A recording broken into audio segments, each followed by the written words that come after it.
Hello everyone, this is Graeme Anderson from Four Corners of the Board, and today I'm going to be looking at a game called Minerva. Now before I start, I must mention that some of my favorite mechanisms in games are engine building, tile laying, and city building. So when I looked at the back of the box and read the rules and I saw that this game had all three, I knew I was going to love this game. Plus, it was set in the Roman Empire. What could possibly go wrong? So, did this live up to my expectation? Was I maybe putting too high a pedestal for this game to rest upon? Let's get it to the table, see how it's played, then we'll come back for my final thoughts on Minerva. So here we have Minerva set up for 4 players. The first thing to set up is the tiles. The starting tiles are placed face up, the temple tiles are shuffled and the top 5 are drawn face up. The culture tiles are separated by type and sorted by victory points with the lowest on top. The glory tiles are placed off to one side, arranged by round number and in order, so first, second, third, etc. And finally, the normal locations. Now you're going to separate them into 6 piles and place one of the round tokens in each stack of 6. Shuffle them all up and place the stacks on top of each other. Each player will then start with 1 fountain tile, which is placed in front of the player and represents their starting city, 9 residential buildings, and 1 grain token. Decide who will go first. They will receive 3 denarii, the next player will get 4, then 5, etc. All the other items, denarii, resources, etc. are all placed to one side. The game itself is 6 rounds long, and each round will have a main phase, gain assistance phase, gain glory phase, then prepare for the next round phase. In the main phase, each player in turn order can do one of the following. Building a facility, that is take one of the tiles from the middle of the table, pay the cost, and add it to their city. The player can build a residence, which will allow them to activate some of their tiles already in their city. The player can also place an assistant token, which will allow them to activate an already placed residence again, and finally, the player can pass. The goal of the game is to have the most victory points. The players will gain most of their victory points from collecting culture tiles when their facility tiles are activated, from glory points, which are awarded at the end of each round, and from temples, which have end-of-game scoring if they are in a player's city. The round will continue until each player has passed. Now let's have a look at some of the actions in more detail. The Build a Facility action allows you to pay the cost of a facility tile, and the costs are located in the top left of the tile. If there's nothing printed there, you can build it for free. If you don't have enough resources, you can always pay 3 denarii for each resource you do not have. Once the price is paid, take the tile from the board and add it to your city. The tiles must be placed orthogonally to a tile that is already in their city. Once the tile is placed, it cannot be moved. If the new facility tile has a When Built mark on it, you will then apply the effect when it is built. You can choose not to activate it, but you cannot be saved till later. If you decide to build one of the temples, flip over the next temple so there's always 5 temples available. The Build a Residence action will allow you to activate facility tiles in your city. You'll place one of your residents using the same placement rules and pick a direction and activate all the tiles in that direction until either you run into another residence or an empty spot. Any facility tile with a When Built or Endgame symbol are not activated during this action.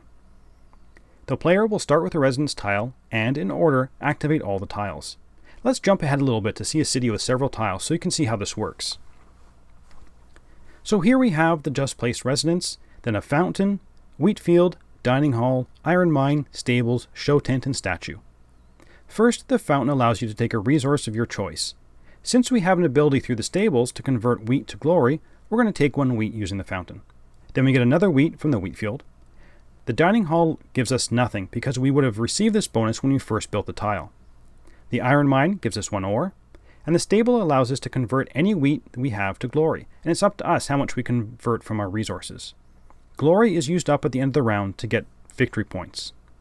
The show tent gives us 1 theater point, and the statue gives us 2 art points. Now these culture points have to be used right away and cannot be stored for later. We're going to be looking at the top 3 stacks of culture tiles. If we meet or exceed the top tile, we will gain that tile, but we can never gain more than 1 culture tile of the same type in 1 turn. Let's go back to the possible actions you can do on your turn. You can also place an assistant token on any empty, already placed residence to activate that residence again. You don't need to go back in the same direction as previously used for that residence. The last action you can do in your turn is pass. You're going to take the lowest available turn order tile that's left on the table. And as soon as one person passes, all other players have a choice on their turn. They can pass as well, or they can perform another action. Each time they want to take an action, they must pay 1 denarii to the bank. Each time a person who has previously passed would normally take a turn, they will take 1 denarii from the bank. Now, one last thing on your turn, you can always sell 1 resource for 1 denarii at any time if you need the money. Once all the players have passed, we will go to the gain assistance phase. Here, you are able to purchase at most 1 assistant per round. The player with the highest player order tile will go first, and the price is dependent on how many assistants you already have either placed or unplaced, as shown here. Next, we go to the gain glory phase. The players will see how many glory chits they have, and the player with the most will get the tile marked with the first for the round that the players are in. Any ties are broken by turn order. Finally, you're going to prepare for the next round by returning any glory chips you have to the bank. The turn order tiles get placed back into the middle, noting who will go first. Then draw tiles until the next round tile is drawn. Any unpurchased facility tiles are kept on the board. When all 6 rounds have been played, we go to final scoring.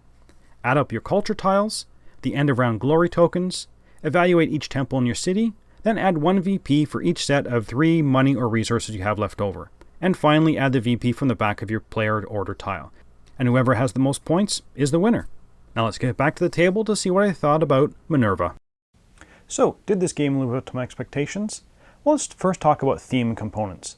Now, the theme in this game was wonderful. The game just seemed to be infused with it. Every action and decision that I made me feel like I was in the Roman Empire, an empire so large and powerful that its fame is still known today.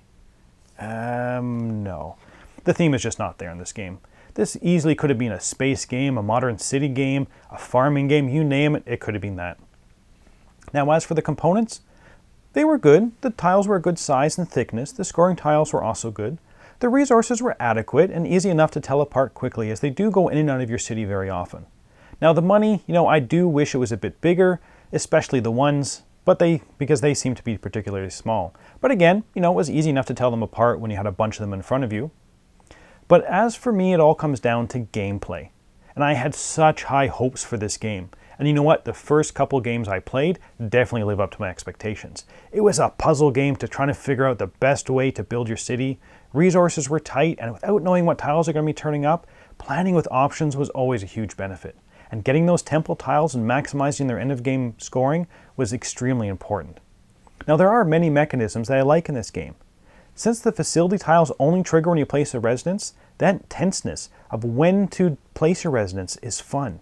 I mean, how far do you push it? Do you go early and get your engine triggered to get a few resources to boost the beginning of your game? Or do you build a nice long line and fire it 4 times at the end of the game with 2 residences and 2 assistants?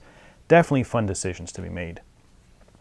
The fact that you can only hold 6 resources is also interesting. People can't corner the market on, let's say, wheat and then, run their city and convert it all to coins or glory points. Mapping it out in your head how your city will run was an enjoyable exercise. You know what? Even hiring the assistants was interesting. Now, you can only buy 1 per round, but you have to look at how many glory and coins other people have around the table. Is it worth giving up one of your glory tokens or more glory tokens later on in the game?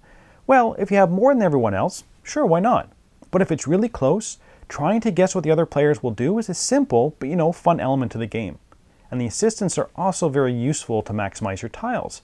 But are you willing to give up potential victory points at the end of the round phase for an assistant? You know what? Even passing I enjoyed. Knowing when to pass to maximize the benefit for you and maximize the hurt to other players is always fun.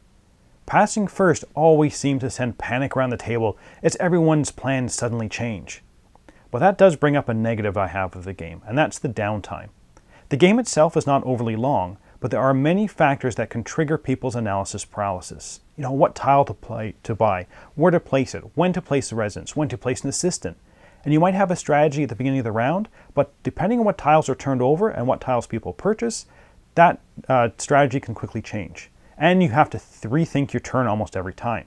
Even more so when someone passes. Trying to weigh the options of costs versus rewards can definitely be lengthy for some people.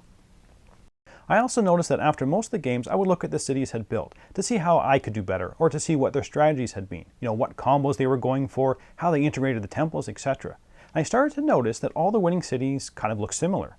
Most of them had one long tile of facility tiles and another line that was almost like a feeder line. I also realized that all the winning players took basically the same strategy to building their city. The other players who tried different configurations or different strategies just never seemed to do as well. Now, I've only played this game about 8 to 10 times, so there may be more advanced strategies that can make your city look different, or maybe your strategies work different.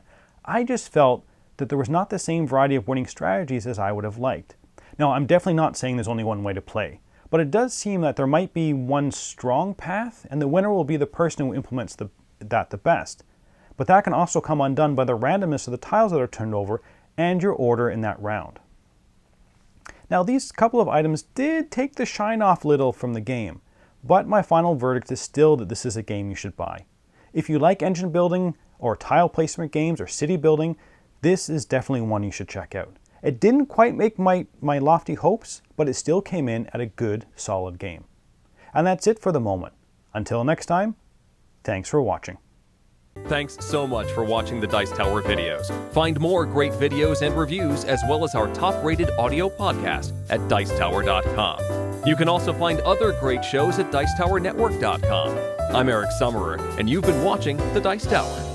The Dice Tower is sponsored by Cool Stuff Inc., where you can find great games for great prices.